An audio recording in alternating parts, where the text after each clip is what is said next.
আপনি যদি প্রতি শেষ রাতে এই একটা কাজ করতে পারেন, আল্লাহ সুবহানাহু ওয়া তাআলা আপনার জীবনের মধ্যে এত বরকত দেবে, আপনার আর পিছনে ফিরে তাকানো লাগবে না। কথা বুঝতে পারছেন? কাজটা হলো এই, শেষ রাতে আপনি মোবাইলের মধ্যে অ্যালার্ম দিয়ে রাখবেন, নির্দিষ্ট একটা টাইমে আপনি ঘুম থেকে উঠবেন। ঘুম থেকে উঠে খুব সুন্দরভাবে ওযু করবেন, পাক পবিত্রতা অর্জন করবেন, সুন্দর একটা জামা গায়ে করবেন, সব থেকে ভালো জামাটা। এরপর একটু খুশবু লাগাবেন, আতর।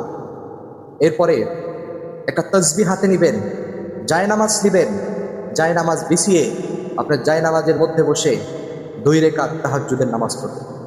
এরপর আল্লাহর কাছে 100 বার ইস্তেগফার পাঠ করবেন, দরুদ শরীফ পড়বেন, আল্লাহর কাছে 2টি হাত তুলে বলবেন, মালিক আমি আপনার গোলাম, আমার বাবা ছিল আপনার গোলাম, আমার দাদা ছিল আপনার গোলাম, আদম থেকে শুরু করে সবাই আপনার গোলাম মালিক। আয় আল্লাহ, আল্লাহ আপনি আমাকে ফিরিয়ে দিন না মালিক।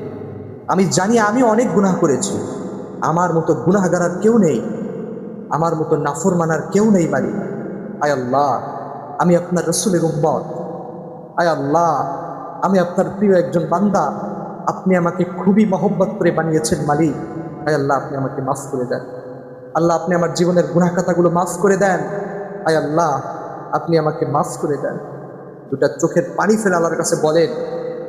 এরপরে আপনি প্রতিনিয়তই আমলটা করতে থাকেন। আমি 100% গ্যারান্টি দিয়ে বলতে পারি, 100% গ্যারান্টি দিয়ে বলতে পারি, আপনার আর পিছনে ফিরে তাকানোর প্রয়োজন হবে না। আল্লাহ আপনাকে এত দিবেন, এত দিবেন, আপনি অবাক হয়ে যাবেন।